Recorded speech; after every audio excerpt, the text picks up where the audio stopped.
Hey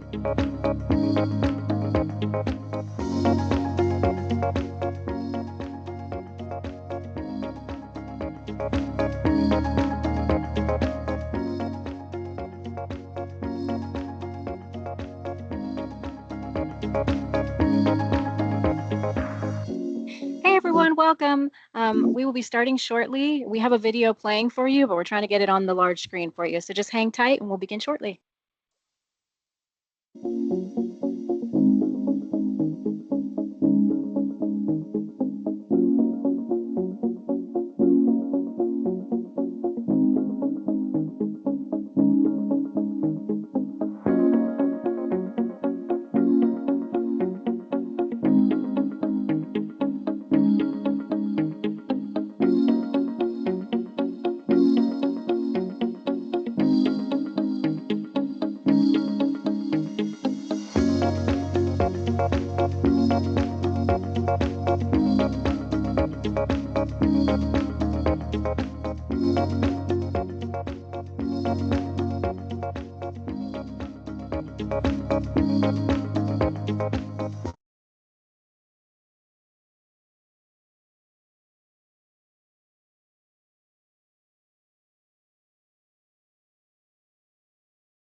Hi, everyone.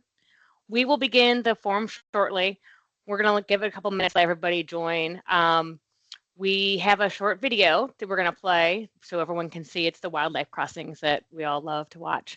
But we'll let that go for a few minutes while we go ahead and let a few more attendees hop in.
It looks like we've got quite a few people logged in, so we'll go ahead and get started.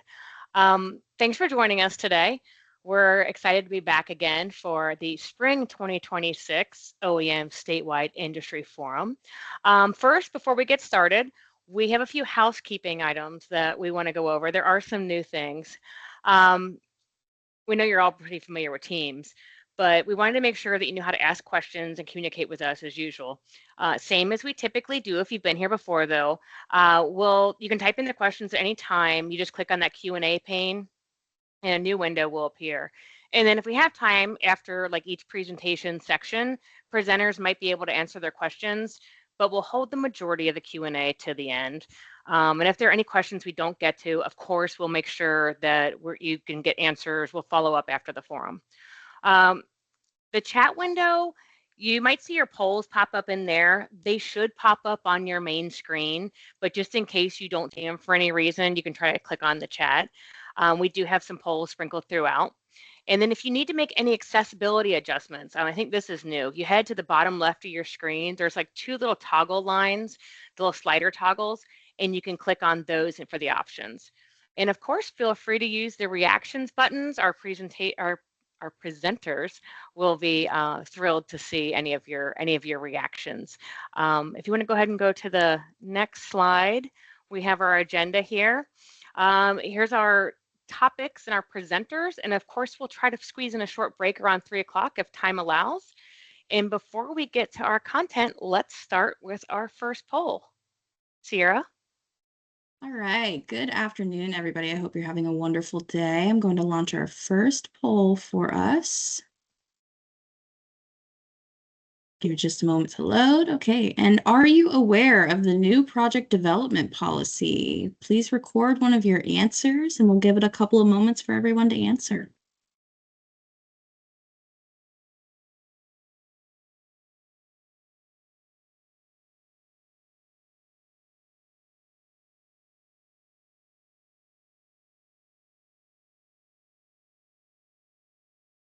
All right, it looks like we have some finality in this post. I'm going to go ahead and close the poll.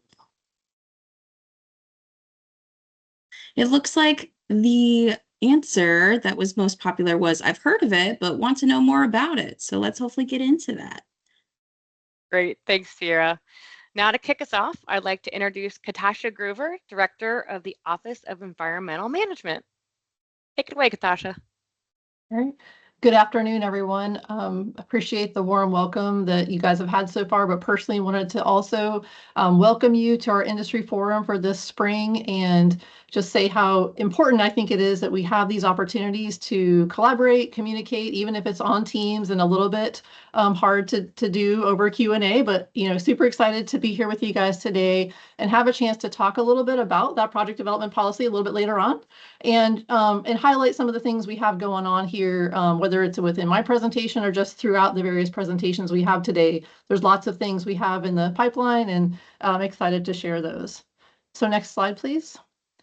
So kind of as we think about changes and opportunities to connect and opportunities to engage and collaborate, just wanted to highlight that we had a really successful statewide meeting earlier this month.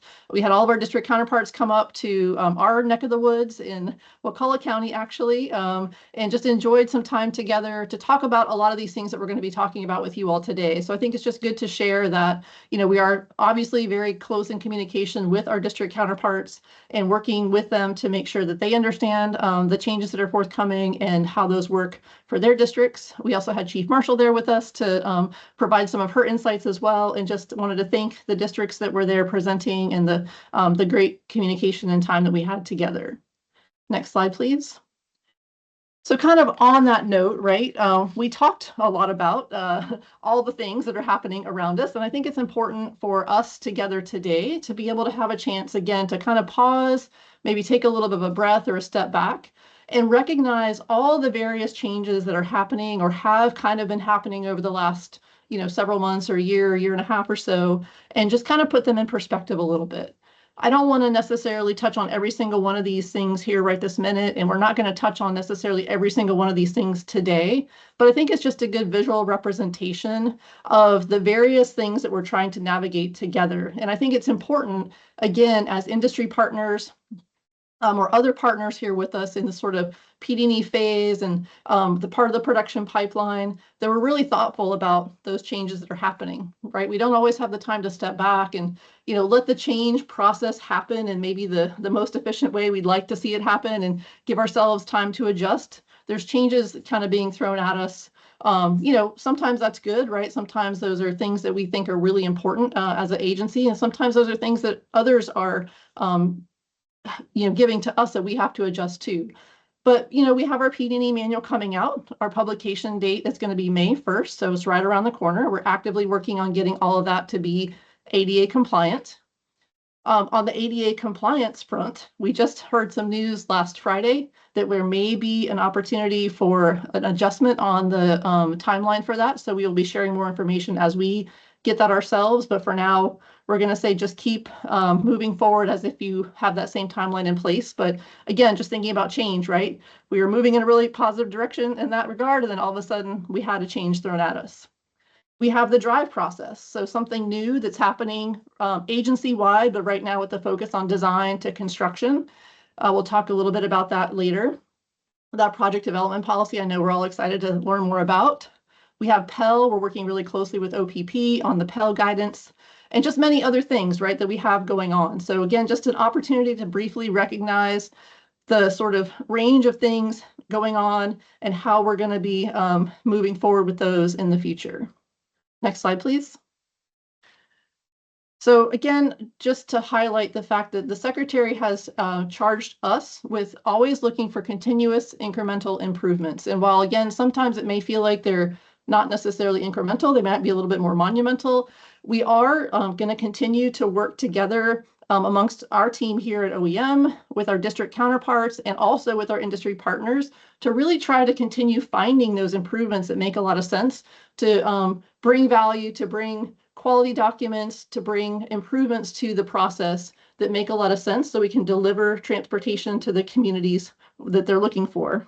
And so I say all that to kind of, next slide, please, to kind of move on to a little bit of a thought exercise for today before we dive into the policy details.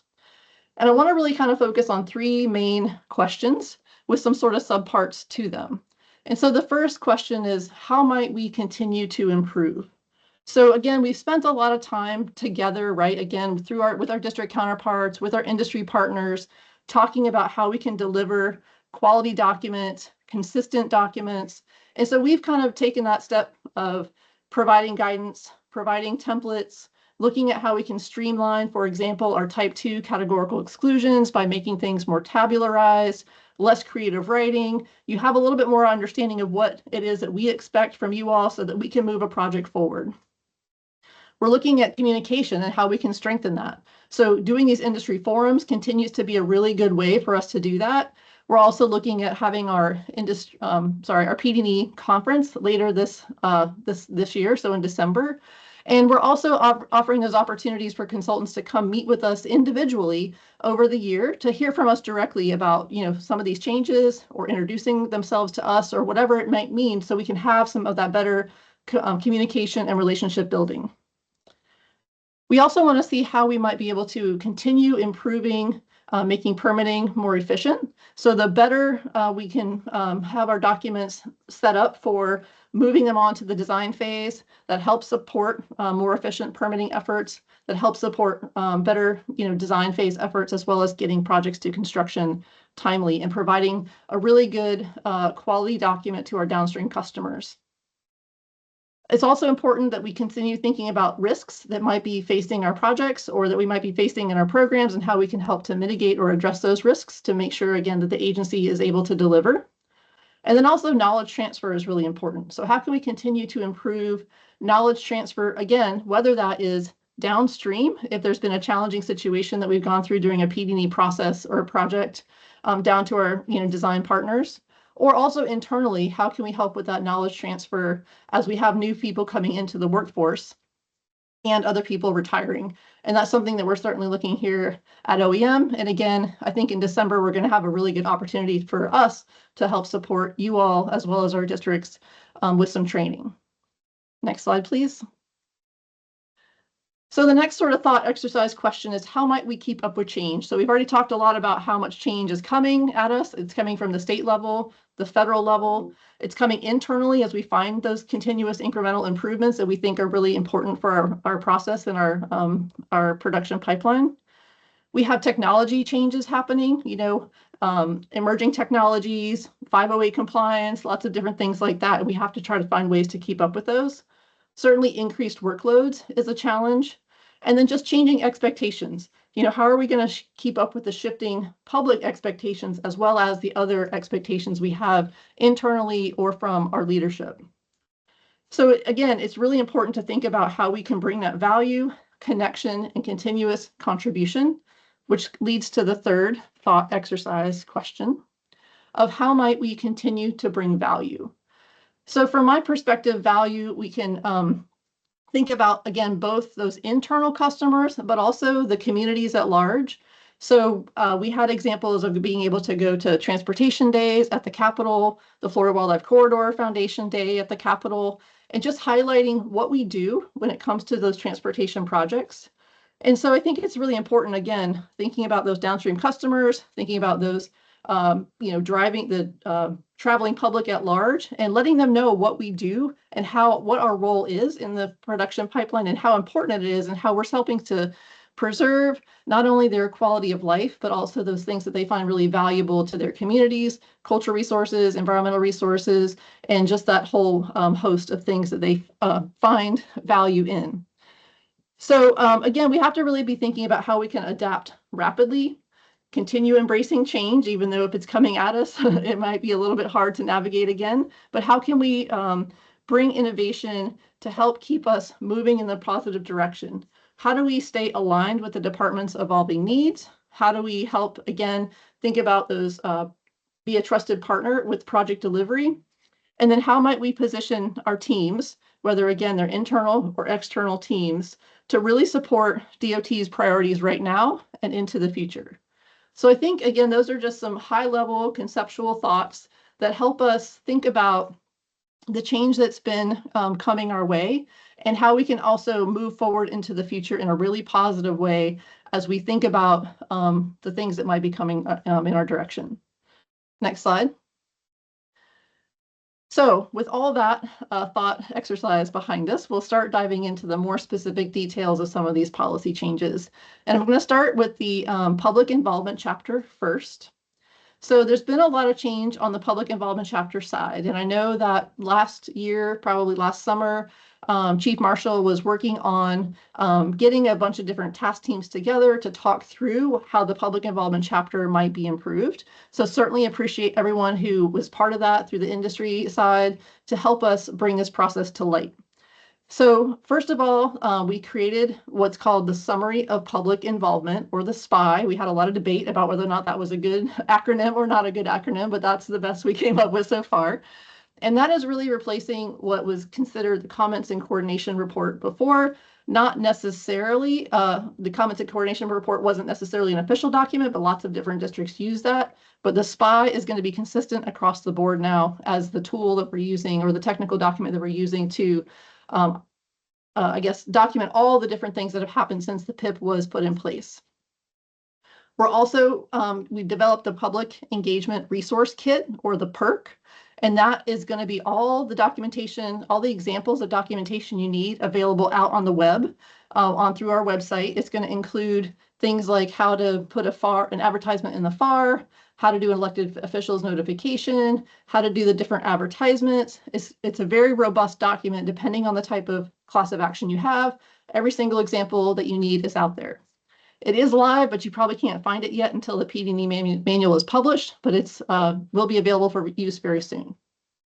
And the whole intent really was to bring us back to kind of a little bit of a consistency in federal guidelines, reorganizing this chapter for some clarity, and creating some other guidance throughout the process that will hopefully make it a little bit of an easier read through the chapter, step-by-step information, and again, those resources at your fingertips that help you move through that process.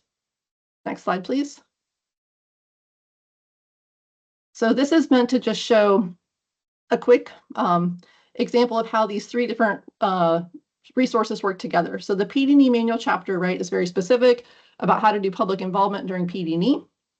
That PERK, again, is those very specific examples that you can utilize to get started for any of the public involvement that you have to do, again, during the PD&E phase. And the Public Involvement Handbook is still out there on the website through the planning office. This touches on all the different types of public involvement that you might have throughout the production phases, with some extra guidance there as well on the PD&E side. So all of these resources will be available and out there for you guys to utilize to make sure that you have a good handle on what you need to do. Next slide, please.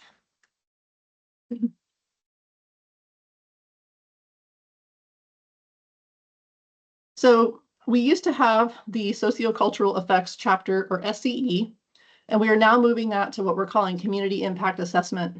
And this is really bringing it in line with the way FHWA does things and how most of the other states across the country do things. It's still going to have the same topics underneath of it, but this is really also bringing us back in line with presidential executive orders, bringing some clarity and structure similar to the other chapters.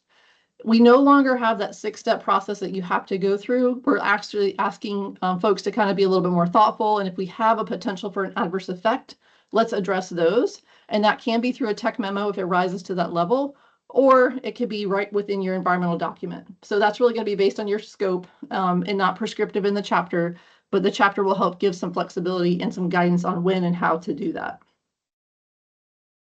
Next slide, please. All right, so now for some of the bigger statewide policies. DRIVE is the department's review for innovation and value enhancement. And DRIVE is meant to be, again, an agency-wide initiative where we're looking for those innovative and value-saving opportunities. And this is something coming directly from the Forecasting and Performance Office right now, but they're doing this in collaboration with design, with construction, and they will be doing these things in collaboration with our phase as well, and others that are going to have a similar DRIVE initiative. And so while I'm not going to dive into the details of what the DRIVE initiative covers from design to construction, they're calling that DRIVE DC, because that's out there for folks, I think, to see in other forums, and I don't want to misinterpret the way that they're handling this. But what I do think that the DRIVE initiative can help with when it comes to that DRIVE DC component is that it may help permitting go a little bit more smoothly. If we're establishing a baseline scope at the very beginning of a project and kind of looking for those innovations, hopefully to potentially minimize impacts along the way, we may be able to get a little bit more of a clear application submittal one time and maybe not have late stage changes that require modifications. But one key thing I think that we also have to be mindful of as we're thinking about DRIVE DC is to ensure that any commitments from the PD&E phase are not affected or removed from the project unless it's appropriate for whatever reason as we move into that design and construction phase. So just again, if you're working on a project in the design phase that has those commitments, please just be really mindful about that. Okay, we are also working with design and with the performance forecasting and performance section on what that DRIVE process might look for PD&E as well. I'm sorry, you're okay to go ahead. All right, so probably the favorite topic for today, the project development policy. And I'm glad to hear that most folks were wanting to know a little bit more about this. And this has definitely been a hot topic when it comes to industry partners coming to meet with OEM directly. And so as we're still navigating how this exactly will work, we do have, I think, a little bit of information to share that hopefully will be helpful to provide kind of our perspective on this. So first, I want to touch on the intent of the policy, and I'll start with the easy part first. So the 18-month schedule is kind of repetitive from that legislation that was passed at the state level in July last year. So we have a really good handle on how we're moving forward with that. The PD&E manual will address that information, and I think this is something that we can take care of in a fairly straightforward manner. 18 months certainly is a little bit faster than we maybe have done things in the past, but will come very much in line with the federal requirements as well. But when it comes to fiscal constraint and having construction funding within 8 years, the goal behind that really is about responsible utilization of our limited resources. And it's also about trying not to have open-ended PD&E studies. We've been talking a lot lately, right, about how PD&E is part of the production pipeline. It's an action step within the production phases. And so that's kind of just bringing this back into alignment with that thought process. And what I'd like to say also is, like, this is not a new concept. I think it's just, again, kind of rebalancing or refocusing us a little bit on what the expectations have been. So, right, federal timelines for EAs and EISs have been in place. It kind of makes sense that we would have something similar on the state side. Certainly, some districts have been really proactive when it comes to looking at a project from a feasibility perspective, doing some planning up front. And those projects don't always result in projects going forward to PD&E. Certainly, a lot of them do. But there's definitely been projects where there's been a feasibility study and TSM&O is the outcome. Or we've found out that maybe that project isn't quite ready to go. So again, not a new concept, but something that's been a good practice that certain districts maybe have been doing fairly regularly, and others maybe have not been doing as much, but will be doing more so coming forward with this policy. Fiscal constraint also, right? Not a new concept. We don't have unlimited resources. We never really have had unlimited resources. And someone recently said to me, now that we have to deal with fiscal constraint, and I'm like, well, honestly, even when you look way back to 1991, into the ICE-T that was passed by FHWA back then, we had fiscal constraint as an expectation. So again, not a new concept, but kind of, again, that refocus of making sure that we are thinking about how a project is going to move forward into that design and construction phase. So a couple things about what this policy does not do. The policy does not create a feasibility phase, right? We still have planning. We have planning options to do a feasibility study, to do some other sort of planning product, and to look at a project before it goes into the PD&E phase. It's also not a requirement that a project has to have a feasibility study before PD&E can start, right? There are opportunities where we know, say, for example, a bridge requires replacement. That bridge does not necessarily have to have a feasibility study to make that project into a PD&E study. And then lastly, it doesn't really shift that responsibility of doing consultation, whether it's species consultation or cultural resources consultation or eliminating alternatives. It doesn't shift that responsibility away from OEM. That is still our role to play. But some of the benefits, again, beyond what I've already said, is that we're looking for projects when there is a feasibility study to help us really eliminate alternatives moving into PD&E where it makes sense. We don't have our ACE process anymore, but we still can utilize that concept of Pell to narrow down what we have to study and look at in PD&E to help us be efficient and meet that 18-month timeline. And it's also, I think, helping OPP and OEM come into alignment a little bit more closely, working closely together on the Pell guidance documents, as well as understanding how they're providing direction or support to the districts when it comes to planning products. So district decision-making really stays with them. We see districts that are doing a couple different things, right? Certain districts are choosing to say, sort of put PD&Es on the side for now when they don't make sense to move forward yet. We see some districts going ahead and doing a feasibility study to ensure that the project's ready to move to PD&E. And we also see some districts that are working very closely with their MPOs to see how to go ahead and get the funding in the right spot so that PD&E can also move forward. So again, it's not a one size fits all in the sense that every district's doing something the exact same. It's really about what their leadership sees as the most appropriate steps forward for a particular project or for their program. Next slide, please. Okay, so all the heavy stuff is behind us. Let's do a couple of quick district highlights. So District 7 recently has been partnering with some NGOs to do what they called a 4 million clam drop in the old Tampa Bay area along Courtney Campbell Causeway. And so they used a drone, which you can see in the left picture, with these hoppers, which you can see in the second picture. These hoppers were specifically built by the gentleman with the yellow shirt on to hold these clams. And the guy with the red jacket actually grew the clams. And these two gentlemen work really closely together a lot of times doing stuff in Indian River Lagoon. And they brought that sort of concept over here to Old Tampa Bay. And so again, District 7 maintenance, I believe, specifically partnered with these gentlemen and some other NGO folks to bring these clams out and drop them over the bay. Next slide. So we have a couple quick videos. Go ahead. This is a 6-foot diameter drone, so pretty big.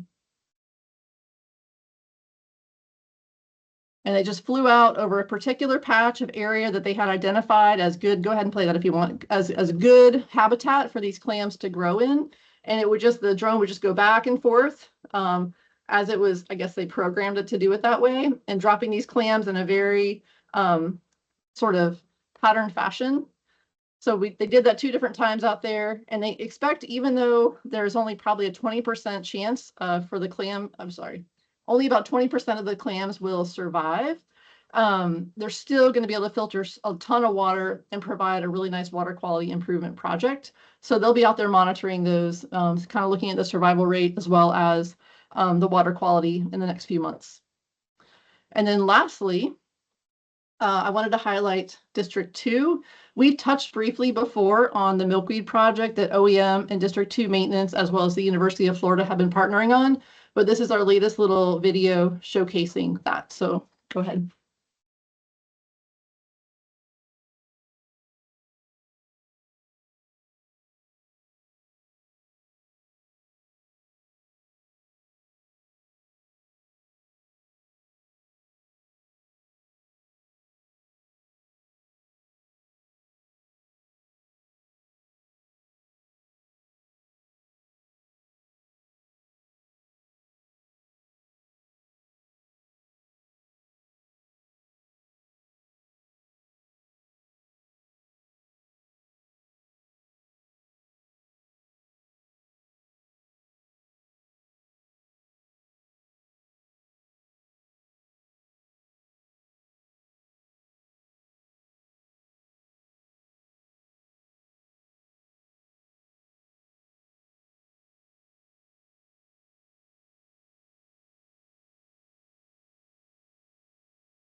All right.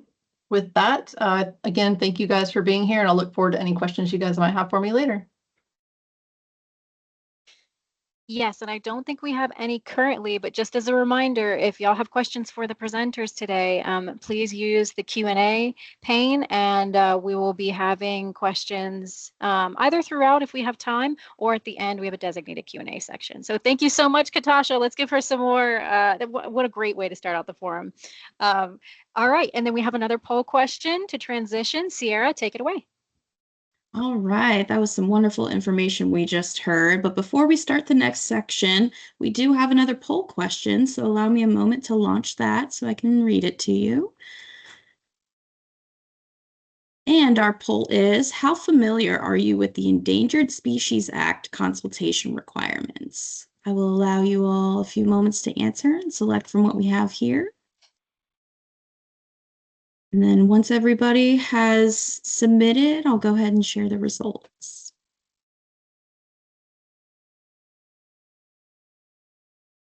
All righty. We just have a couple more people trickling in. All right, I'm going to go ahead and close the poll. And it looks like the response to that question was the highest was somewhat familiar.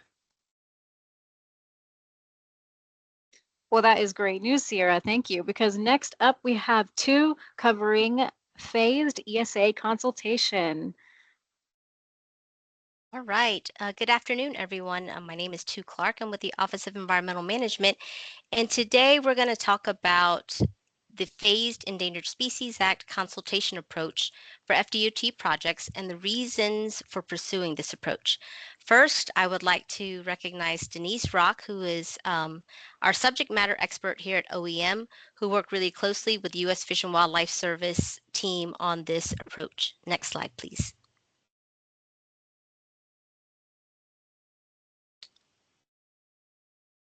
Okay, so what's the motivation for this change?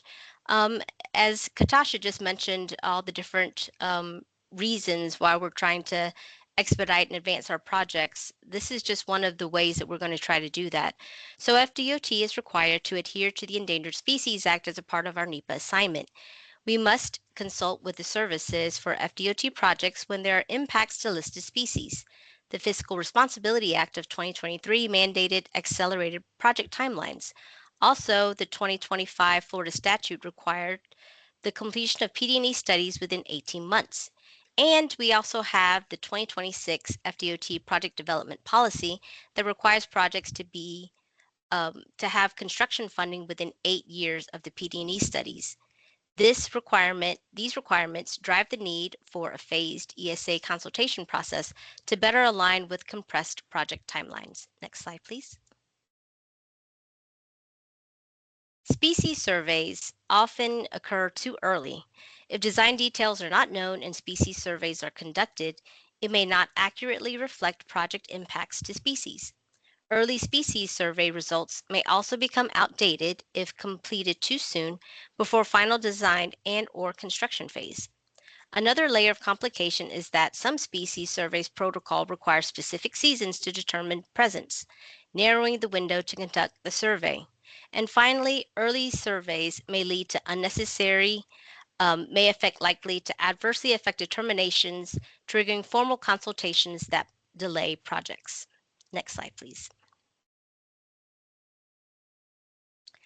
So this phased approach is going to help us align the timing of species surveys with final design, reducing repeated surveys and improving accuracy of effect determinations. Next slide, please. So a quick overview is this phased approach with phase 1, a desktop analysis, phase 2, field reconnaissance, and phase 3, full field species surveys where we actually obtain consultation concurrences.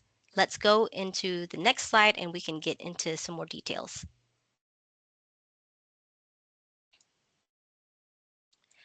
So phase 1 includes a GIS-based review of all the information that we have, land use, land cover, flux codes, soils, wetlands, FNA data, IPAC from the Fish and Wildlife Service. and it helps us to assess the likelihood of species presence and avoid and minimize impacts. This is an initial desktop-based survey of conditions using GIS mapping of known and relevant environmental conditions. And we compare this to the FNA information and the U.S. Fish and Wildlife Service information and natural community distributions. When overlaid with initial project area or alternatives, this comparison provides an initial basis to assess whether a species occurs or has potential to occur, how a proposed project could affect existing conditions, and how a project could be designed to avoid or minimize species and habitat impacts. This Phase 1 desktop survey can be updated, reassessed, and/or consulted upon at meaningful intervals during the PD&E phase. Next slide, please. Phase 2 involves on-site evaluation to validate Phase 1 desktop analysis, identify habitat features, and plan future surveys. This phase will be conducted during the PD&E phase and is the initial field reconnaissance or ground truthing of the desktop analysis. This phase can also provide insights for identifying any additional relevant features not represented in Phase 1. Phase 2 will be used to assess habitat quality, record observations of wildlife and wildlife usage, identify considerations for refining field survey plans prior to implementation, such as flagging important habitats before the survey season for a target species, or identifying potential nest roost trees for estimating survey intensity. Qualified biologists will make assessments on the likelihood of species presence and consider the level of potential impacts to the habitat that will occur due to the project. Next slide, please. All right, so all of the Phase 1 and Phase 2 findings are then documented in the natural resources evaluation. FDOT will also include commitments to complete full surveys and finalize effect determinations prior to construction. Information collected during these Phase 1 and Phase 2 will be compiled and presented in the NRE document created for consultation with U.S. Fish and Wildlife Service. This is all done in accordance with Part 2, Chapter 16 of the PD&E manual. Species effect determinations will be made based on detailed justifications based on site evidence and will be presented to support the determinations.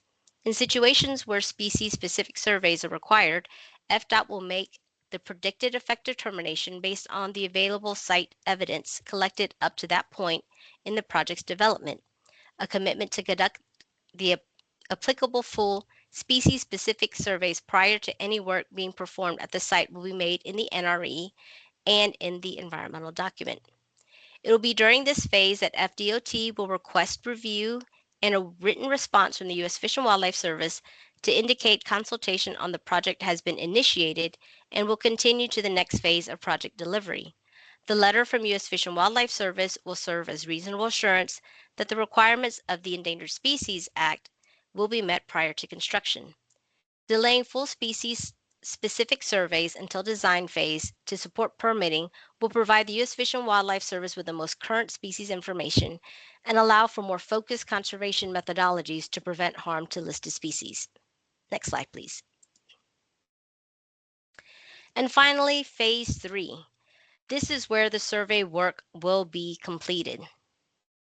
The survey work that could not be completed during PD&E will be conducted by qualified biologists following the U.S. Fish and Wildlife Service species-specific field survey methodologies and reporting protocols. Surveys will be conducted to provide the results necessary for the U.S. Fish and Wildlife Service to concur with a final effect determination for the relevant species and their critical habitat. All necessary outstanding information will be provided to the U.S. Fish and Wildlife Service during this phase of project delivery to complete consultation. The consultation document may be in the form of a final concurrence letter or a biological opinion as appropriate based on the final effect determinations. Next slide. So here are some of the benefits of the phased approach. We'll have more accurate ESA effect determinations. We'll reduce multiple species surveys, and will also improve FDOT and U.S. Fish and Wildlife Service coordination and consultation.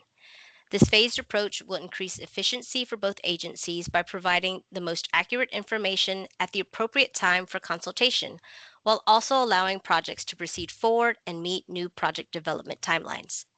FDOT has submitted this phased approach to U.S. Fish and Wildlife Service leadership team for review, and we hope to hear from them soon. Okay, next slide, please. So this is something a little bit more fun. FDOT, specifically the Office of Environmental Management, is in the process of developing our PD&E assistant. This is a part of incorporating emerging technologies into our work processes. As you can see here, we have our PD&E mascot is what I'll call it. And we're going to call it Patty, and I'd like to acknowledge Catherine Bradley for her creativity in developing this mascot as well as naming our mascot. Patty, of course, is just a play on PD&E, Patty, PD&E. So hopefully you'll get a good chuckle out of that. Next slide. So what is the PD&E Assistant? So it is a Microsoft Azure supported tool for PD&E procedures. It is limited to FDOT resources and documents to reduce potential hallucination. So it does not go out to the internet to find answers for you. The department controls what it searches to obtain the answer. The current version includes volumes 1 and volumes 2 of the PD&E manual, the NRE guidance, the permit handbook, our standard commitment guidance, cultural resource management handbook, the 106 PA, the community engagement policy, and the NEPA assignment MOU. Next slide, please. The goal of the assistant is to provide quick access to department resources. It explains PD&E requirements, both internal and external agency coordination procedures, and provides document drafting support. Next slide, please.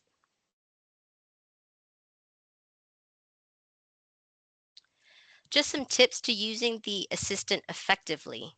The user should be asking clear and specific questions, reference a particular project phase or document type. The assistant can help clarify regulatory pathways for compliance and documentation. Next slide, please. So this is what the PD&E assistant looks like. The user types in their question at the bottom and hits the send button. Next slide. In this example, the question was asked, what is a categorical exclusion? You can see here that the PD&E assistant starts thinking, and next slide, it then provides an answer or provides a response for you. In this scenario, it explains what a categorical exclusion is and then identify key points. Next slide, please.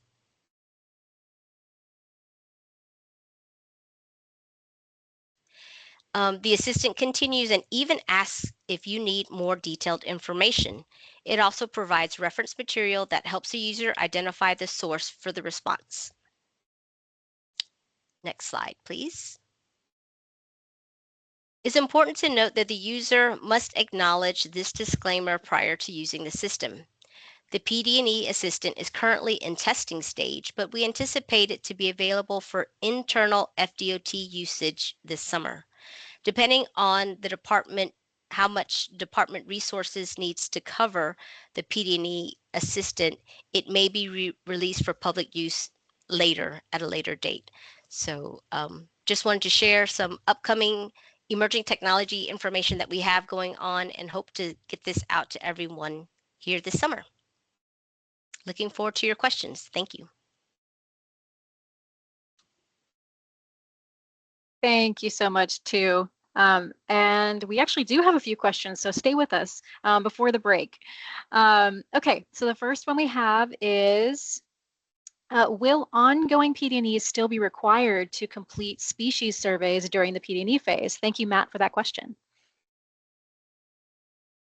Yeah, so I should clarify, this phased approach is for projects where there is an issue of trying to get the species surveys completed in a timely manner. So the majority of our projects, if we're able to complete the species survey, we're moving directly into design. There's no reason to delay the species consultation. This is for projects where it's a little bit more complicated. This phased approach will allow us a little bit more flexibility and move forward with a reasonable assurance process. So I'm not saying that we're stopping species surveys right now for all the projects and delaying it later. For projects that we complete consultation, we should be doing that. This process allows for projects where we have a more difficult pathway to complete consultation, and then so we will delay the consultation. And also note that we have not gotten final approval from U.S. Fish and Wildlife Service for this phased approach. So at this time, it is still anticipated for our PD&E studies to complete consultation at the PD&E phase. Okay, and that kind of, I think, feeds into the next question here, which is, will the phased approach be used starting now or once an agreement from FWS is received? So you kind of Right. answered that already. Right, we're still waiting on them, correct. Yeah, and then one more time before we take a break, remind us when the assistant will be available for everyone. We are hoping it is going to be released this summer. As you all know, we're still working on the 2026 manual, and we want to make sure that the PD&E assistant is updated with that manual. So it's going to take one more round of tweaking of the PD&E assistant, and we're hoping this summer. So maybe July, if I'm being very optimistic. So looking forward to it. And it's going to be limited to DOT staff, probably consultants with DOT email addresses, because it's going to be an internal system at this time.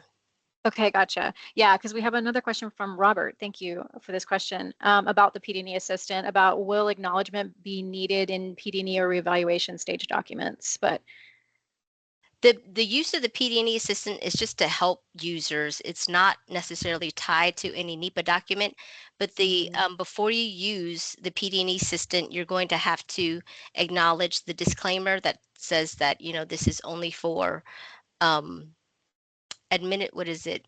I'm going to read the words. This information provided by this chatbot is generated by an artificial intelligence system and is intended for general informational and administrative support purposes only. Responses may be incomplete, outdated, or inaccurate. This tool does not replace professional judgment, official guidance, or agency policy. So please definitely take a look at this disclaimer.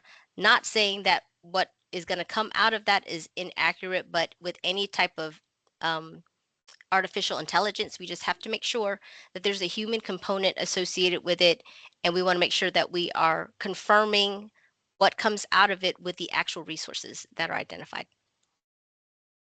Yes, very important. Good AI hygiene. Yes. Okay, we have a couple of other questions, but in the interest of time, we're going to go ahead and take our break, and we'll save some of these questions for later on today. So thank you so much, too.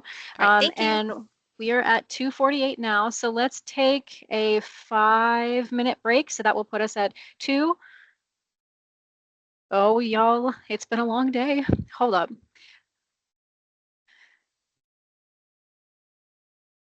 We're doing Jennifer, 5 help me minutes. out here. 2:53. Thank 2:53. you. I was even counting on my hands, everyone. I'll see you after the break.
Okay, welcome back, everybody. I just wanted to say that we're going to put out another poll before we get started with our next section. And it's quite a fun one, so let's see if you guys can get this one right. Okay, how many scenic highways are in Florida? So select your right answer. I'll give everybody a moment to pick.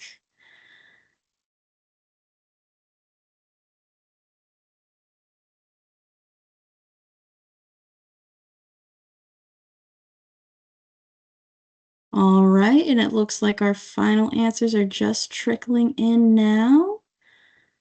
I'm going to go ahead and close the poll. All right, and the correct answer, excuse me, is 27 scenic highways. And with that, I'm going to now turn it over to Miss Catherine Bradley for our next section. Thank you, and good afternoon. I'm Catherine Bradley, the State Environmental Development Engineer, and today I'm going to talk a little bit about planning and environmental linkages, or PEL. Katasha touched on this a little bit. This process that we're working on is going to replace ACE, and it's going to be a lot less formal than the previous ACE process was. PEL is a method to streamline project delivery by adopting or incorporating planning products into PD&E.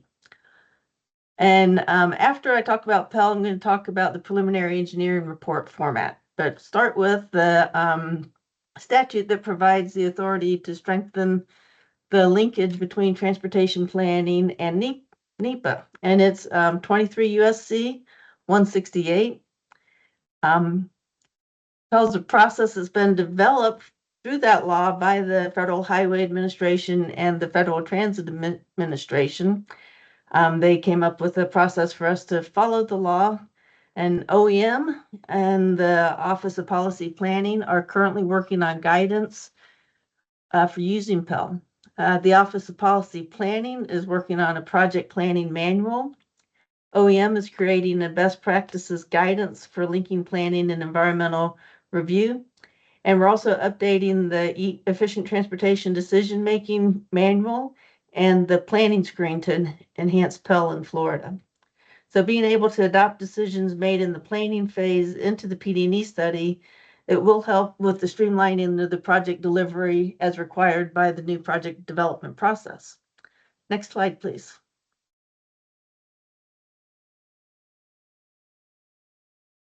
So as you can see by this timeline, PEL is not a new concept. It's been around for almost 20 years. It started in 2006 when FHWA and FTA created the PEL process, once again to implement the law 23 USC section 168, and it will do that by considering environmental, community, and economic goals early in the planning process, and using information, analysis, and products developed during planning to inform the NEPA process. So between 2006 and 2010, FHWA provided technical assistance and training workshops to help guide planners to implement PEL.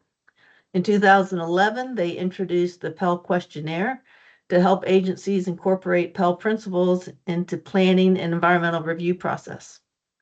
Then we had a couple things speed things up a little bit. In 2012, we had MAP 21.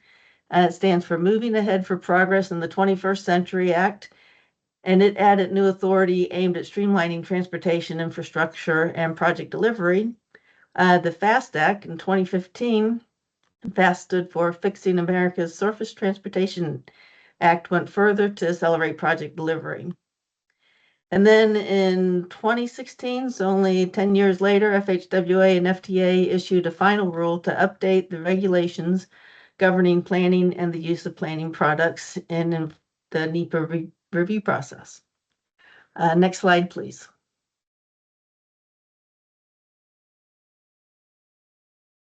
So once again, like I said, the PEL process isn't new. We have been using it in Florida for quite some time. It fits in the project development process before entering into the PD&E phase. The ETDM planning and programming screen is the linkage between planning and PD&E, where we have the platform to inform the agencies and the public about projects, potential alternatives, purpose and need, as well as social and environmental considerations. But we felt we need to provide more guidance ensuring planning products meet the Pell requirements. The guidance is not trying to create new policies or procedures. It's just to help align those policies so that they can be adopted into the PD&E. Next slide, please. So the benefits that we plan on getting from planning that complies with Pell are it'll improve project delivery timelines by resolving issues earlier and improving coordination as projects move from planning into PD&E. It should reduce the duplication of effort by using information, analysis, and environmental data developed during planning to inform the NEPA process and reduce redundant work. Some of the planning data or information that can be adopted into NEPA include things like travel demand modeling, regional development and growth, information about the natural and built environments, the potential environmental effects of a project, and even potential mitigation needs. It encourages early public and stakeholder engagement by involving the public and stakeholders during the planning phase and helps agencies gather input before alternatives are fully developed. It facilitates better planning products by encouraging stronger, more technically sound planning studies that directly support NEPA. The Pell process does not assume a one-size-fits-all approach. It's adaptable to local contexts, allowing agencies to tailor planning activities while still generating NEPA-ready products.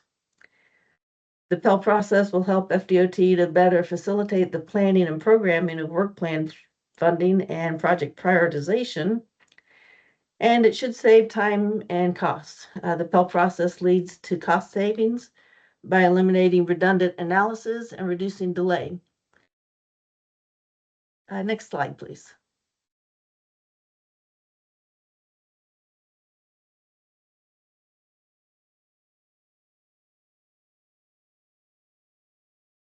So part of the OEM Pell guidance includes a Pell questionnaire, which is a tool to document planning level decisions and analysis that may be carried forward into the NEPA process.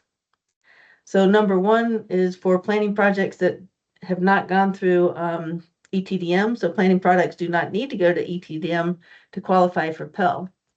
If the project didn't go through ETDM, the district environmental administrator would use the questionnaire to determine if decisions and or products from a planning document are compliant with 23 U.S.C. 168. And if the planning products are sufficient to meet the requirements of NEPA. And number two, which is where most of the DOT projects will start, the project will go through the ETDM planning screen and the questionnaire will just be part of the process. So the number three, the questionnaire will be reviewed by the planning project manager at the beginning of the planning phase and filled out during the planning process. The completed questionnaire will be signed by the planning project manager, confirming the completion of the planning process.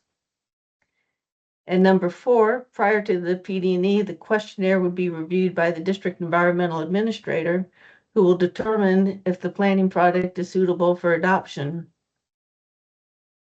or incorporation by reference into the environmental review process. And then finally, OEM will have final approval prior to adopting the planning study into NEPA. Next slide, please. So now we're going to switch gears a little bit and discuss the new preliminary engineering report, or the PER.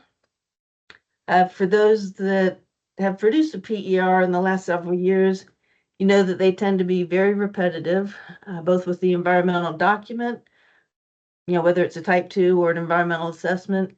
And unfortunately, it's even repetitive within itself, with repeated information from the alternatives development section and the existing condition sections and the preferred alternative section, sometimes said very much the same thing. So our changes and hopefully improvements should alleviate this. So we've created a project involvement checklist, which I'll share with you on the next slide. With this, you will no longer have to mention items that are not in your project study area. We're removing the commitment section. This is included in the environmental document and doesn't need to be in both places. This will reduce or rather eliminate the chances of having a discrepancy. Next slide, please.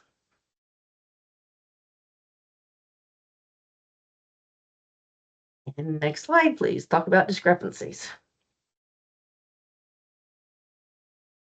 So as I mentioned, the PER will now begin with filling out a project involvement checklist.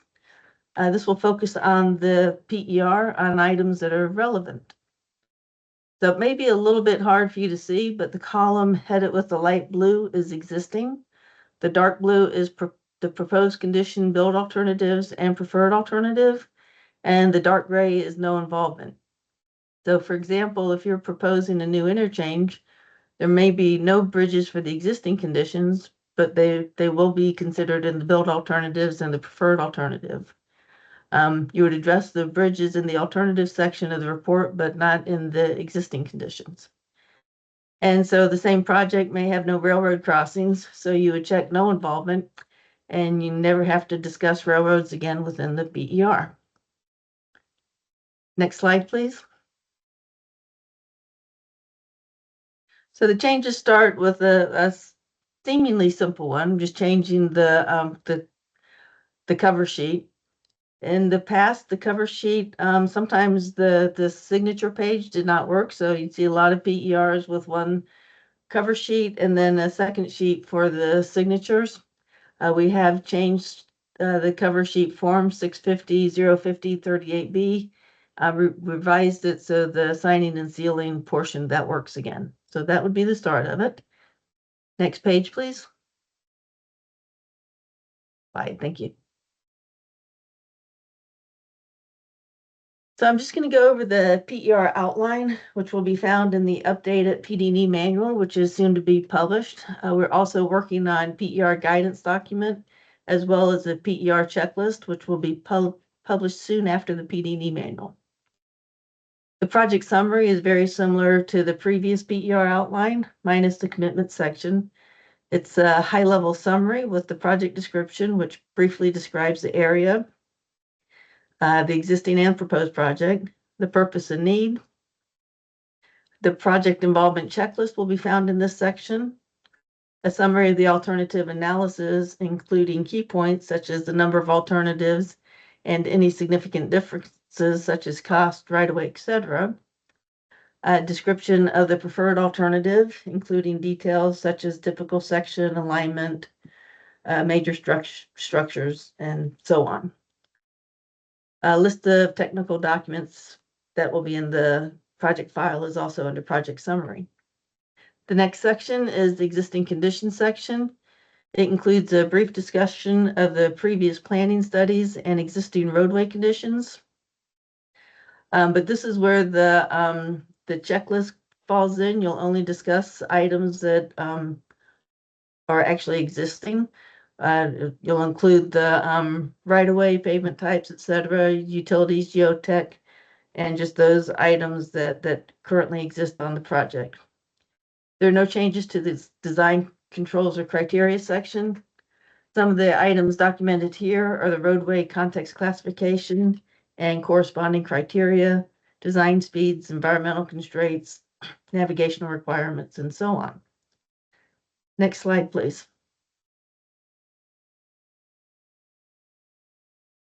So this alternatives analysis section is where we see the biggest changes.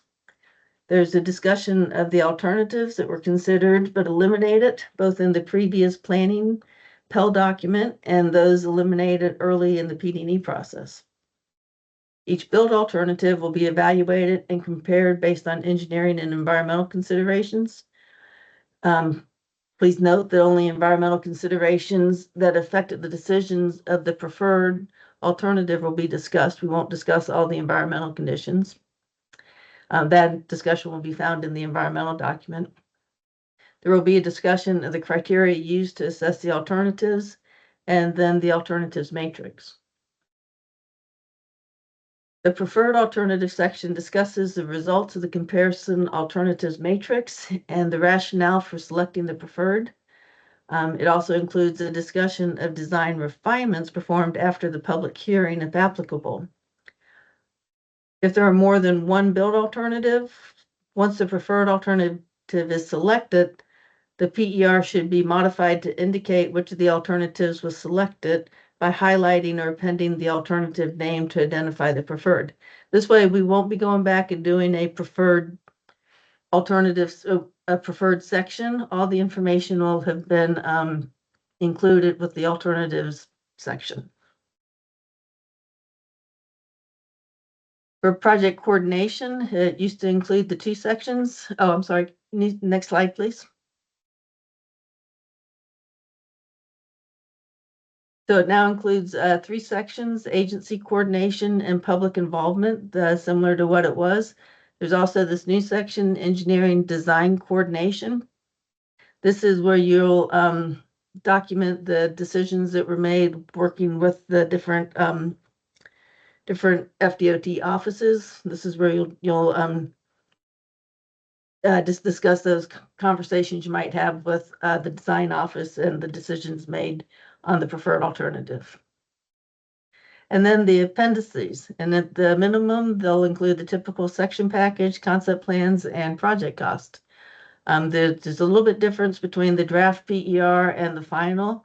The draft will include the concept plans and cost estimates that were developed for all the alternatives, while the final PER will only include those for the preferred. So you only have the signed and sealed typical section package and concept plans and cost for the preferred. Next slide, please. And now you may have been wondering why we asked if you knew how many scenic highways there were. There are actually 27, which I think we said, but we were proud to announce that the Florida Scenic Highways Program is now within the Office of Environmental Management. The link to the website is here on the slide. It's a fantastic program, and I hope you'll take advantage of the 27 scenic highways, which include 6 national byways and 2 all-American roads. If you didn't know, the scenic highways, they can be scenic for several reasons. It could be beautiful environmental scenery, or it could be historical or archaeological or cultural resources. So very glad to have that program with us. And with that, we can go ahead and change the slide. And I just, real quick, sorry, I thought there was just questions. Like one quick last thing, I want to put in one more final plug for the environmental conference. Go for It's it. going to be in Orlando, December 15th and 16th, just prior to this year's Florida Transportation Symposium. Registration will probably begin late summer or early fall, so keep your eye out for that. And we will make sure that everybody on this call gets a notification when registration opens. Thank you. Thank you for that final announcement, Catherine. Let's all show her some appreciation for that section. That was a lot of pieces to get through. So thank you. Thank you so much, Catherine. And thank you everyone for your attention. We're getting some great questions in the chat, and we're looking forward to addressing them during the Q&A. And with that, let's bring up Mary Blake, our Quality Assurance and Quality Control Manager. She's very excited to speak for y'all today. So if you could give her some support as well to get her started. Thank you All right, so Mary. much. Thank you so much. Good afternoon, everyone. My name is Mary Blake with the Office of Environmental Management, and I want to start with a quick update on some of the recent data changes in the environmental screening tool. The 2024 ACS dataset has now been fully added into EST. If you're not familiar with ACS, it's the Census Bureau's big demographic and socioeconomic data set that we use for things like purpose and need, population analysis, and understanding mobility trends. And since all of that just feeds directly into our environmental documents, having the most up-to-date numbers already built into EST just keeps everything consistent and makes the process smoother for everyone. And the new ACS data came out nationally in January, and it was added into EST on February 14th. So if you're working on a sociocultural data report and you want to make sure that your report reflects the updated data set, just reach out to your project manager or your district ETDM coordinator, and they can re-trigger the analysis. Next slide, please. Okay. So next, I just want to give you a quick update on the ETDM manual. We've been working through several regulatory changes to make sure the manual stays current and it lines up with the most recent requirements. And as guidance keeps changing, it's just important that the manual stays in sync so teams aren't working from outdated instructions. So as part of this update, we refreshed citations and website references to make sure everything points to the latest sources. And we're coordinating all of this with the PD&E manual updates so both documents line up and give consistent direction across the project development process. Next slide, please. Okay, so while the overall ETDM process isn't changing, we're making like major changes, updates to Chapter 3, which covers the planning screen. And the goal is to make the planning screen more useful and better connected to our current policies. Historically, it hasn't been used as much as it could be, so this rewrite focuses on making it more practical and efficient early in project development. Going forward, the planning screen will put a stronger emphasis on planning products, feasibility work, and the information needed to support the department's project development process. This will help with projects transitioning to PD&E. It just will help them to transition more smoothly, and it'll support the PIL approach, which was mentioned earlier. The updated Chapter 3 will be released before the related EST updates, which will follow shortly after. And some of the improvements include reducing rework, strengthening focus studies, and making planning products easier to carry forward so teams aren't duplicating effort. And we're also shifting toward eliminating alternatives earlier, including retiring the ACE process entirely to simplify workflows. And we're improving agency coordination by using the planning screen as the main coordination tool, so we just get clearer feedback earlier in the process. So altogether, these changes make the planning screen a stronger and more efficient decision support tool and just help streamline the move from planning into project development. Next slide, please. Okay, so now I just want to touch on FDOT's history with the NEPA assignment and what's coming next. FDOT first entered the program back in December of 2016 with our original memorandum of understanding, and then we renewed it in 2022. And now we're preparing for the next renewal in May of 2027. So at this point, we're looking at almost 10 years of steady progress with the program. And FDOT has built a strong track record of meeting federal requirements, supported by consistent audit and monitoring results. From an industry standpoint, NEPA assignment brings several benefits: faster reviews, less back and forth, and clearer expectations because everything is just handled within FDOT. And we've also strengthened the QA/QC expectations so teams have clearer direction up front. And this just helps improve documentation earlier in the process. And because FDOT holds approval authority, we can manage schedules directly and avoid delays that come with external reviews. So overall, NEPA assignment has created a stable, efficient process that benefits FDOT and our partners through quicker reviews, more predictable timelines, and consistent statewide procedures. Next slide, please. Okay, as part of our commitment to the program efficiency, transparency, and continuous improvement, I just want to share a brief update on our current NEPA assignment compliance activities.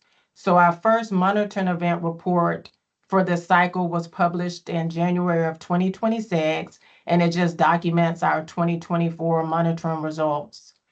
The report shows clear improvements tied to the guidance and process updates we rolled out, things like stronger, more consistent documentation, better early coordination with agencies, and more efficient environmental decisions. And right now, we're working with FHWA on the second monitoring event. We've completed the joint risk assessment so far, and this round is specifically looking at Section 106, incorporating agency coordination. And then we have our annual self-assessment, which is underway. And this just feeds directly into the next cycle's risk assessment. And this year we're reviewing training needs, sole source aquifer, and farmlands compliance. And these reviews are really important because they just show us where statewide practices are working well and where guidance or other tools need tightening up. So this just really helps us to keep reducing rework and improving predictability and strengthening the program just overall. Next slide, please. And then as part of our continued focus on improving efficiency across our tools and documentation, I just want to provide a quick update on our ADA. As Katasha mentioned earlier, there may be some changes to the deadline. And again, as she mentioned, if that occurs, we'll make sure everyone is informed of any changes prior to the current deadline that's in place of April 24th. And right now, our development team is actively looking at ways to automate parts of the remediation process so future updates are less manual and more efficient. And at the same time, we're continuing to clean up EST's publicly facing documents and moving outdated or superseded items into the archive. So for anyone who manages public project pages, tools like Wave and Site Improve are available now, and they're really useful for early checks. Internally, we also have the Tungsten PDF Accessibility Checker and similar functions built into Adobe tools. And using these early in the process helps to catch issues before documents go out and prevents rework. Next slide, please.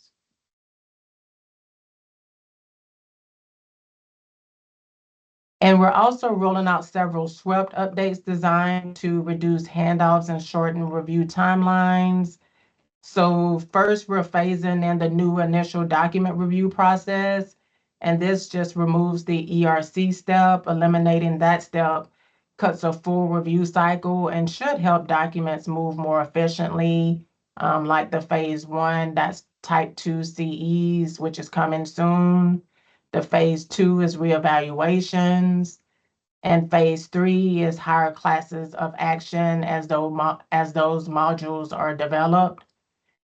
And we're also updating the type 2 CE workflow itself, moving to a tabular format, which will make it easier for reviewers to locate key information and respond efficiently. And as new models like NRE and the preliminary engineering report come online, they'll automatically pull existing project data into the forms, and that'll cut down on repeated data entry. It'll improve accuracy, and it will help ensure documents are internally consistent from the beginning. So the goal with all of this is just simple: less rework, fewer back and forth cycles, and more time spent on environmental issues instead of system mechanics, basically. Next slide, please. Okay, so this is just information on the OEM help desk. And as you can see, the help desk continues to deliver high quality customer service, which is well documented here. And the activity Here just provides us with valuable insight. And with that in place, here's a quick look at what we're seeing through the help desk, because it's a good measure of how the tools are being used and where we need to focus improvements. In 2025, as you see, the help desk handled 1,374 requests, which is up 256 requests from the prior year. So that averages out to about 6 requests per business day, which is steady for a statewide program, and it gives us a useful insight into common pain points and where automation or clear instructions could help. We also saw the highest activity on April 2nd and May 19th with 15 requests each, and the busiest time of day continues to be between 11:30 a.m. and 12:30, and tracking that just helps us plan staffing and identify training topics that would reduce repeat issues. So overall, the data shows system usage just continues to grow, and it helps us to prioritize improvements in SWEP and EST that would just streamline the workflows and reduce the number of support requests over time. And that is it for the updates that I have. Thank you, Mary. And we are going to head straight from Mary to our next poll. All right. Hello again, everybody. I have another poll question for you that I'm going to launch. For just a moment. Okay, how excited are you about the PD&E manual update? Record your answers below, and I will reveal the results shortly.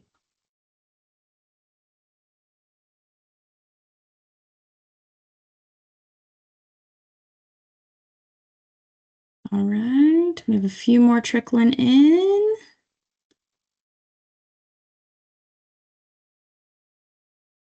Okay, and it looks like it's slowing down now. I'm going to go ahead and close the poll. And it looks like most of you are pretty stoked for it, about 57%. So that's exciting. Well, that is great because our last presenter for the day is for PD&E manual changes, and it is Joy Castro. Thank you so much. Is everyone able to hear me okay? Yes, you sound great. Awesome. Okay, I've been having technical difficulties with my camera, but thankfully my audio was working. Thank you everybody for joining us today. We're very excited to share the changes, and there are a lot of them, as you'll see. So next slide, please. Thank you. The first slide here, I am just going to be giving a summary of the overall changes to the manual. The NEPA implementing regulations were removed from the Code of Federal Regulations in early 2025. So, of course, since those are no longer in effect, the information in the PD&E manual related to that has been replaced with new text and references to the current regulations, as you can see here. There are also a lot of new definitions for commonly used terms throughout the manual, which will hopefully make things a lot easier for people who are coming up to speed. Or even just coming back to a topic that they haven't addressed in a while. There is also clarification and removal of repetitive information throughout the manual, and a lot of the chapter content has been reorganized. Another thing that is a pretty big change to the manual this time around is that a lot of the information that had previously been incorporated into the chapters, such as templates for forms and agency coordination letters, guidance for how to fill out all the various forms that we have to do on a daily basis. All of that has been pulled out and created. There are new chapter guidance documents that have been created as necessary for the various chapters. So I know it may be a little bit difficult to visualize as I'm just talking about it right now, but you'll see what we mean in the near future as everything goes live. And basically what we've done is we've taken out all of the relevant guidance information, created a standalone document with the guidance, and it has links that you can use to easily go to the guidance that you're looking for. So hopefully it'll make it more user-friendly moving forward. Next slide, please. Now I'm going to talk little bit about the changes to the actual manual structure. So there have been a lot of changes in terms of information that has been moved from one chapter to another. Some chapters have been renamed. For example, Part 1, Chapter 5, the Type 2 Categorical Exclusion chapter, has now just been renamed Categorical Exclusions. And the information about Type 1 categorical exclusion information has been moved from Part 1, Chapter 2, Class of Action Determination for Federal Projects into this renamed categorical exclusion chapter. So anything related to categorical exclusions, regardless of whether it's for a Type 1 or a Type 2, will all be in the same categorical exclusion chapter, which is now Part 1, Chapter 5. Another change is that Part 1, Chapter 14, Transit Project Delivery, has been removed. And Part 1, Chapter 16, which was previously called U.S. Coast Guard Projects and Navigation, has now been renamed simply Navigation.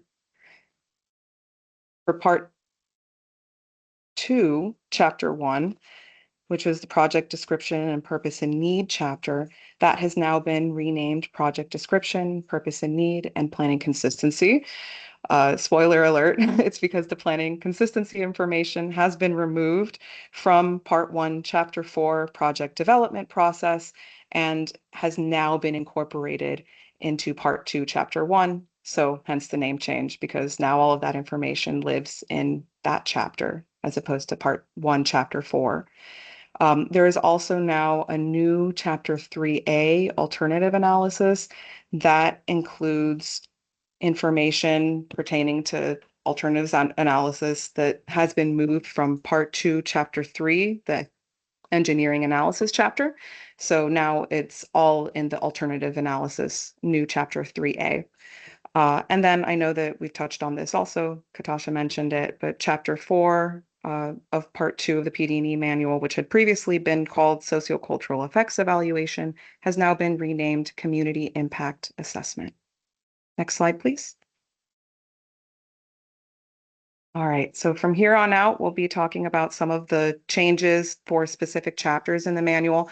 And one thing I just wanted to mention, I know that I'm talking about a lot of different changes, and even with as many of the changes that I'm discussing here, there are more. This is just a summary and overview, so we're getting into a lot of the changes today, but as you're going through the new PD&E manual, you will see that there are even more changes that have been addressed. So starting with Part 1, Chapter 2, Class of Action Determination for Federal Projects. So one of the things that has occurred for this chapter is that now the class of action form, there's clarification in the chapter that this form is submitted to OEM before the scheduled public hearing, or the notice of opportunity to request a public hearing is published in the Federal Acquisition Regulation System. And I'll talk a little bit more about the notice of opportunity to request a public hearing later on, but that clarification has been added. Another change to Part 1, Chapter 2 is that the minor categorical exclusion process has been removed and really just transformed in that now it's being incorporated into the preparation of a Type 1 CE. I know that's something that already had been occurring, where a lot of the questions that you consider as part of the MICE process are incorporated into the Type 1 CE checklist. So for that reason, there is no longer a distinct MICE process. It's just all incorporated into the preparation process for the Type 1 checklist. Next slide, please. Right. Part 1, Chapter 4, the project development process. I know that Catherine touched on this already, but the alternative corridor evaluation process has been removed from this chapter and replaced with the planning environment linkage guidance, PEL. And that includes the guidance for eliminating alternatives in the planning phase. And as mentioned, there is also a Pell handbook that is being developed, so be on the lookout for that because that will have even more information about Pell that may not necessarily be incorporated into these chapter updates. Another update for Part 1, Chapter 4 is that guidance was added for coordination for cost and schedule risk assessment and interchange access revisions in reevaluations. And Catherine also touched on this, but there is also new guidance regarding the technical reports and forms. And as mentioned, there is a new cover sheet for technical reports requiring an engineer's signature and/or seal, and that will be in addition to the previous version of the cover sheet, which still remains, and that one is applicable for technical documents that do not require a signature. Next slide, please.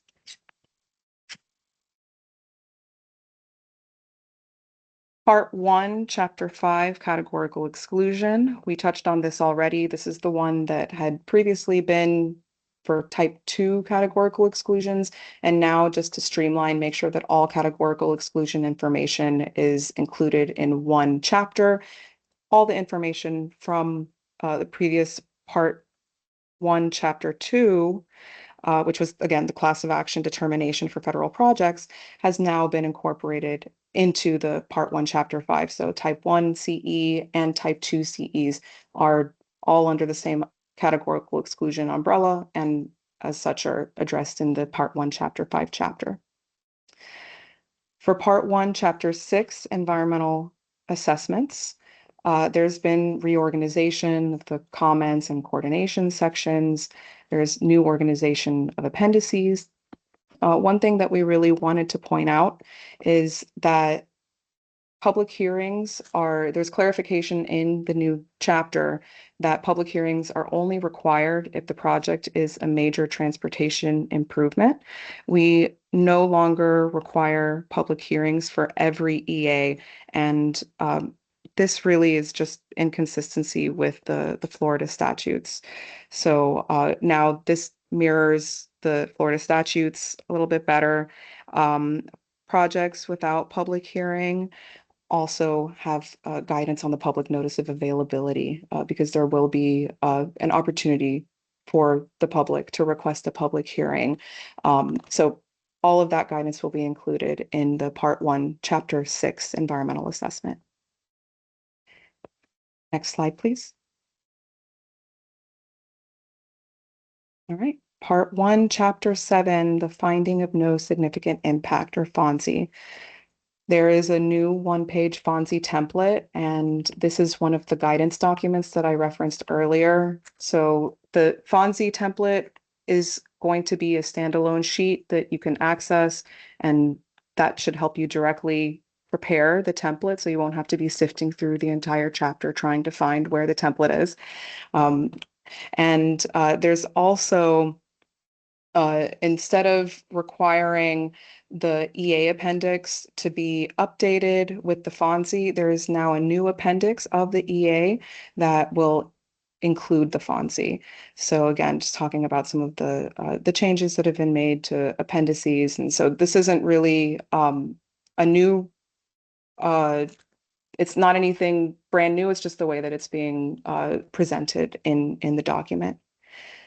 Part 1, Chapter 10, the state, local, or privately funded project delivery chapter. Now it includes more information on analysis, coordination, and public involvement for non-major state actions. There is also a best practice that has been included in the chapter that SEERs should go through a quality assurance and quality control check before the public hearing if there is one held.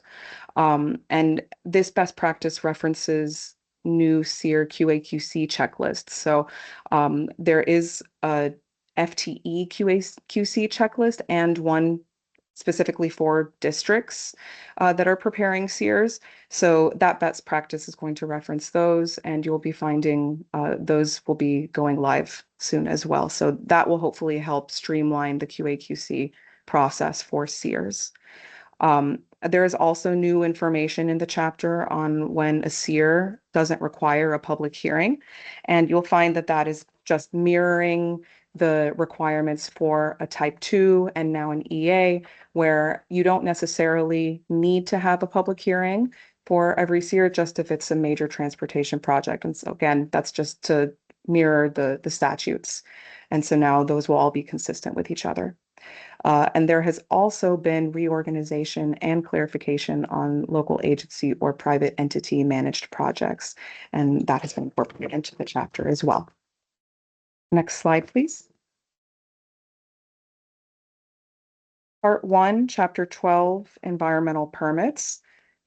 This will come as a surprise to no one, but there is the FDEP assumption of Section 404 of the Clean Water Act has been removed from this chapter.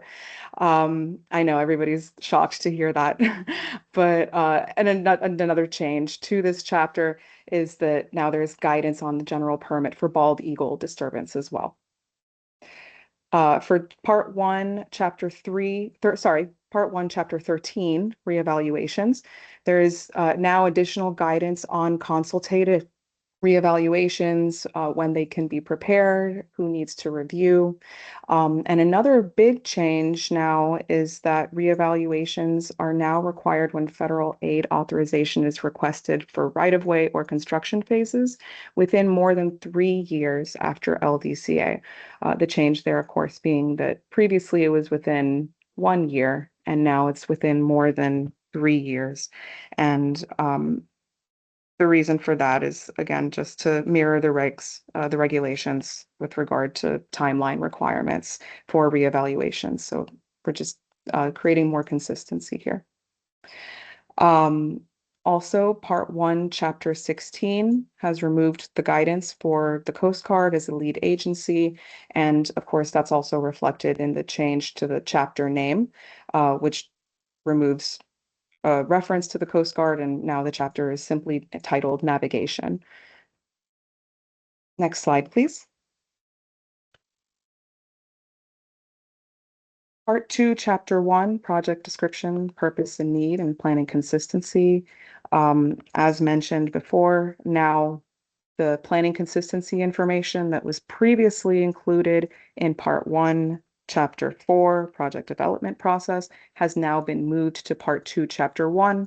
That's reflected in the new chapter name that now references planning consistency. So all of that will be in the same location, hopefully make a little bit more sense when people are looking at project descriptions and purpose and needs, and then they'll just go right into planning consistency. Part 2, Chapter 2, Traffic Analysis. This has been revised for consistency with the FDOT Traffic Analysis Handbook. There have been items added for measure of effectiveness and also some revisions based on changes to the Intersection Control Evaluation Handbook. Finally, the last major change for this chapter is that there is now an ability for the interchange access report to be used for the project traffic analysis report if the IAR, the interchange access report, has the same project limits as the PD&E study. Next slide, please. Part 2, Chapter 3, Engineering Analysis. I know that Catherine discussed this at length, so I'll be brief. But this chapter is now focused on the engineering analysis documented in the preliminary engineering report. It includes a new format for the PER as well as the new PER checklist. And it highlighted the need for independent project cost review process for projects with a construction cost greater than $100 million. And there's an updated sea level impact projection study requirements based on the new rule. Also, information has been moved from this chapter to the new alternative analysis chapter, such as the coordination section, environmental discussion for alternatives, and comparative alternative evaluation, preferred alternatives, and commitments information. Next slide, please. All right, and this is where that information was pulled out too. So the alternatives analysis that I was just discussing on the previous slide is now part of this new chapter 3A. So as mentioned, that's all been pulled out of part 2, chapter 3, the engineering analysis, and it really just focuses on the alternatives analysis, as you can imagine, based on the name of the new chapter, meaning what alternatives are required to be considered in the PD&E iteration needed to eliminate alternatives, documentation of the analysis in the PER and environmental documents, as well as new guidance on project-specific alternatives, such as those with Section 4F impacts or interchanges, things of that nature. Next slide, please. Part 2, Chapter 7, Section 4F resources.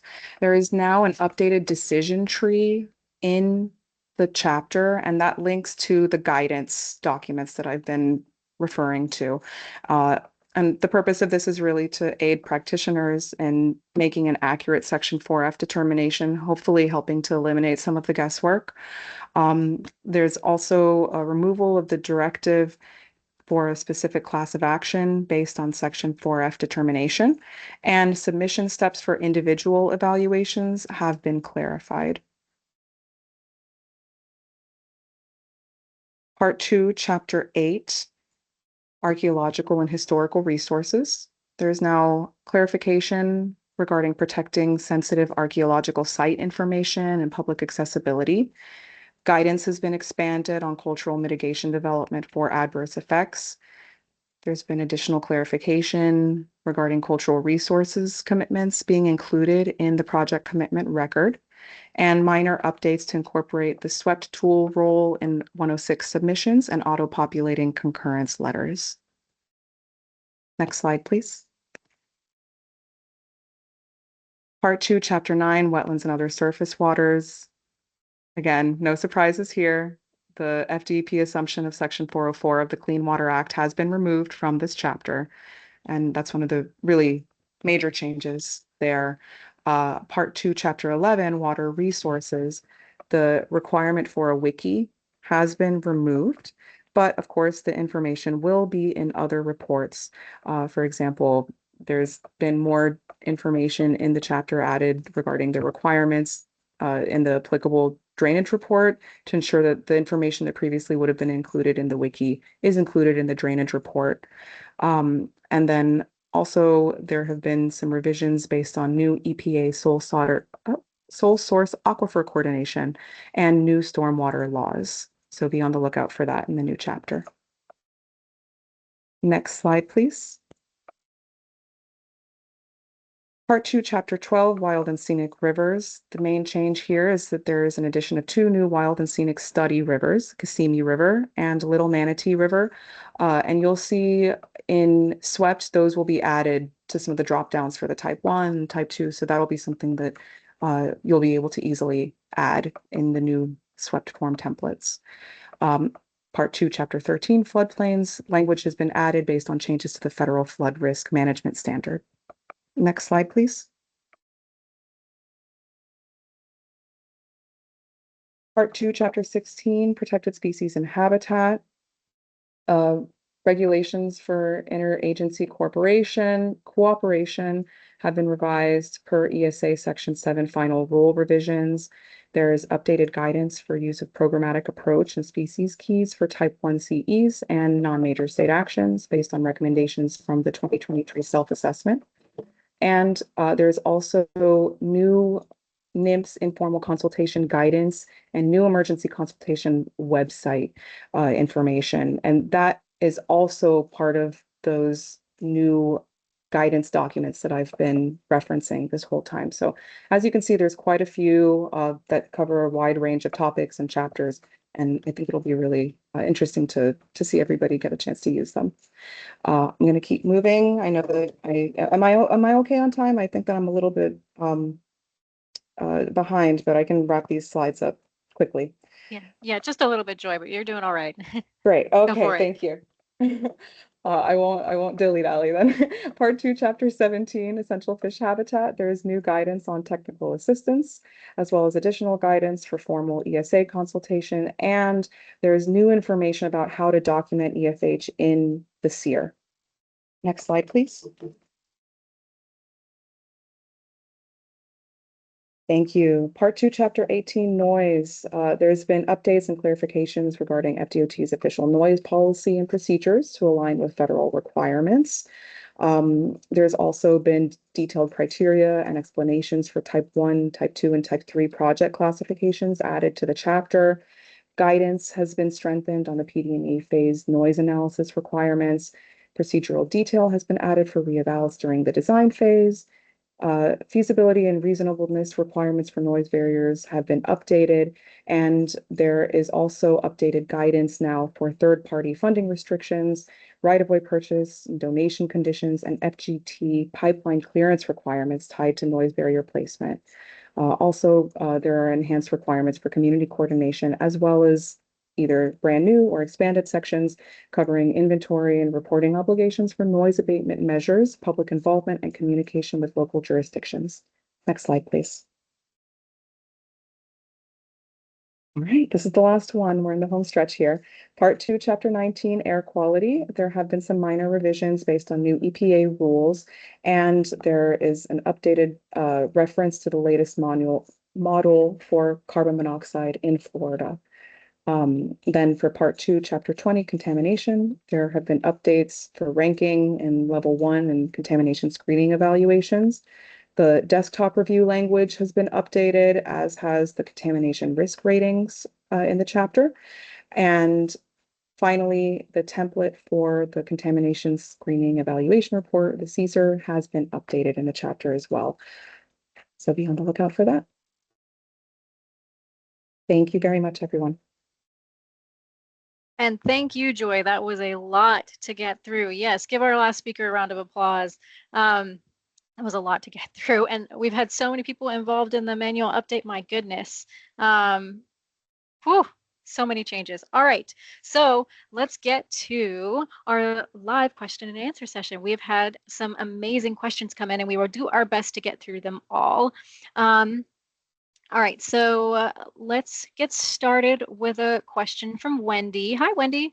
Will the phased approach be used for NMFS? I believe that's a question for 2.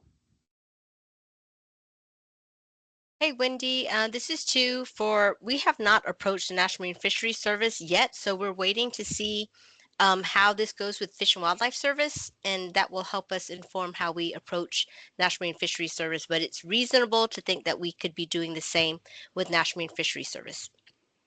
Okay, and while you stay here too, one more for you. Did you, there was a question about predictive effect determination that will be made using phase 1 and phase 2 methodology. Will this happen even if we're not getting an official concurrence from the agencies? That's from Michelle. So with the phased approach, we are doing predictive effect determinations, and that's really just helping them to understand what we've done thus far, and it helps them to provide us a reasonable assurance letter. So yes, we are doing predictive effect determinations in when we are doing this phased approach and obtaining reasonable assurance. Great, thank you. All right, and this one might take a few other members of the team, and please excuse me, I may mispronounce her name. This is from Belquist. And okay, the question pertains to the 18-month and the 8-year deadlines. Are PD&E funding, is PD&E funding on a project beginning, like when is that beginning? When does that requirement start? So the 18-month component of the project development policy really comes from legislation, which again was passed last July. And then the 8-year deadline is really something at the agency level, DOT's decision to expect that construction funding to be available within that timeline. So the work program instructions might allow some flexibility with when that kicks off in terms of those two requirements, But I think it's really going to be dependent on the districts working through with the funding that they have and the resources and working on that with their leadership. So we're going to potentially be making some work program instruction changes for the July version, but just kind of stay tuned for that for some more specific details.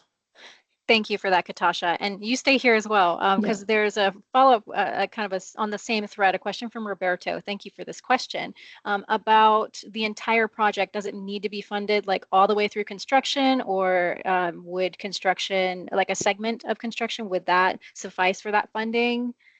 Right. So we know the general answer is that the full project has to be funded. However, right, again, we know segmentation can be tricky. And so I think there potentially could be larger projects that, again, leadership is going to decide can move forward with more of a phased approach. But the general expectation is that the full project is funded.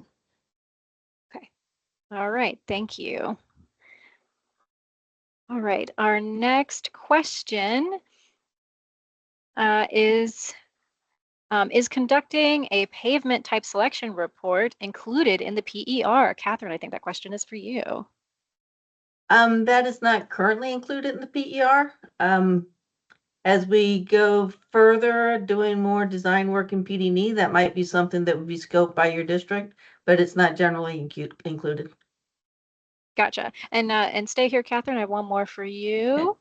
If I can, we have quite a few questions, so give me one moment to find it. Oh yes, this one's from Aya. When will the new PER outline and checklist be available?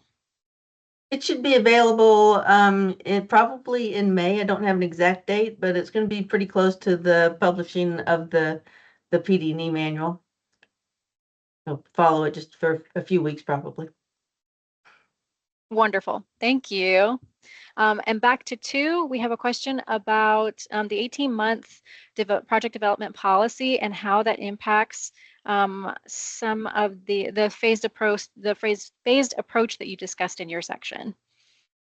So the phased approach for Endangered Species Act consultation really helps the 18-month timeframe, because once we receive a reasonable assurance response from Fish and Wildlife Service, we can move forward with approving the NEPA document. So it should really help the department meet those timelines. Thank you. Oh, and just a reminder, because we were getting a few questions, there's been a lot in this presentation, including, as you heard with Joy, in Joy's section, the overall changes for the manual. And this will be posted on the archive meetings and events pages for your use. All right. And Siobhan, I put that link in the, it should be in the chat, should go to everybody. So that's right. Thank you, Jen. Okay, and our next one is for Catherine. This is about the ACE process and its template. There's some context in the message that came through, but basically, I think the question is or surrounding, as part of the Pell changes that you discussed, is OEM considering lighter or medium-sized activities, like different parameters for those, like ACE used to provide? Absolutely, and I'm glad you asked that. One of the advantages of the Pell process is doing a more focused planning study. So, for example, we could do a planning study that is mostly based on operations, and we could be advancing or possibly eliminating alternatives based on all operations, as opposed to going through the whole ACE process where we looked at every environmental consideration out there. We will be letting the agencies know about these projects. So if they do have any environmental issues, that will be included. They will, let us know, and we will include that in our considerations, but they won't be the main considerations. And that's just an example. Of course, it goes for every type. Sometimes it might be the environmental thing is a higher priority than the operations. But yes, we will have more focused planning studies. That's one of the hopes of this process. Great. Thank you, Catherine. And thank you, Ted, for such a great question. And we have 2 questions for the reevaluation chapter, or regarding reevaluations. The first one being, Okay, with the update to the chapter, does this mean that LDCA approves all phases within 3 years of approval? And there's a quote, reevaluations are now required when federal aid authorization is requested for right-of-way or construction phase within more than 3 years. I guess, can we clarify that? We will, Siobhan, but I want to double check our language to be exactly accurate. So we had 2 similar questions, so let us follow up before I say something incorrectly without looking at the chapter revision. But maybe Cesar's question, Catherine can help answer. Absolutely. And that question is in regards to the revised public hearing requirements for major projects, now defined as increasing capacity of a facility through the addition of new lanes or new access, etc. So the question is, would it be accurate to say that grade separating an intersection on an arterial under a CE2 doesn't or wouldn't require a public hearing? And Cesar, based on what your comment said, I think that would be accurate. I think we might need to discuss it a little more because well, it doesn't provide new access. I think it probably would be, but it is something to consider and possibly discuss, Cesar. All right, thank you so much, Catherine. Great question, Cesar. And then we have one from Anson. For PD&Es, which the department is doing on off-system facilities, which are to be handed off to the locals to construct, what do we need from the locals to verify the project is funded for construction within 8 years?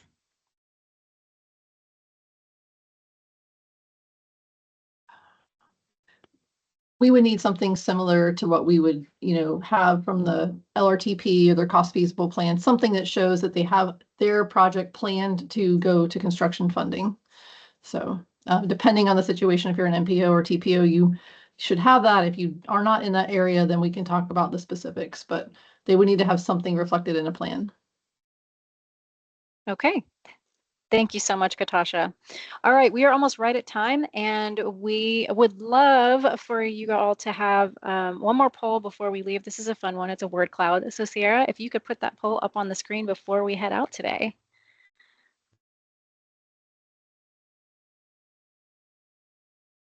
All right, our next word cloud is going to be, what topics would you like us to cover in the future forums? You can go ahead and type your response in the indicator down below, but if you see something on your screen that you concur with, you can go ahead and give it a like, and that'll give us some information on whether or not we can include those topics in future forums. Oh.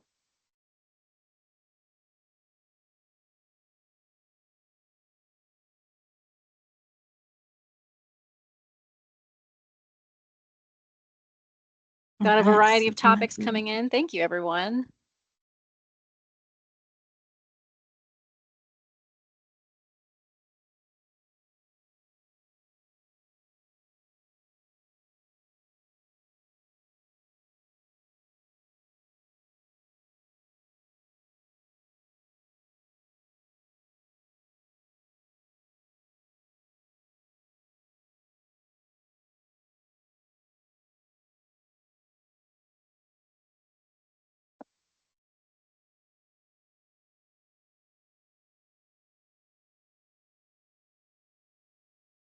This is some great feedback across the board. Thank you, guys.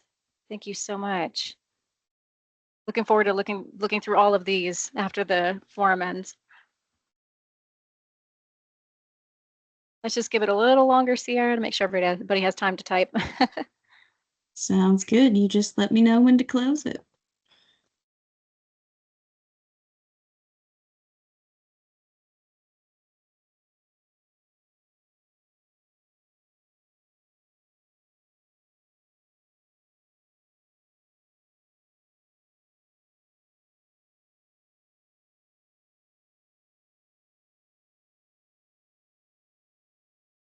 Siobhan, maybe as we're letting folks do that, I just wanted to say thank you for everyone who was able to join us today and spend a couple hours. I know it's a lot of information to cover.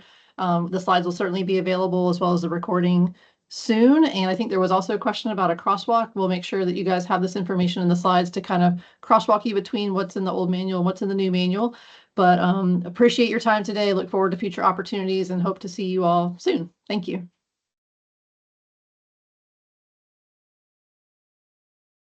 All right, we can go ahead and close the poll, Sierra. Thank you all so much.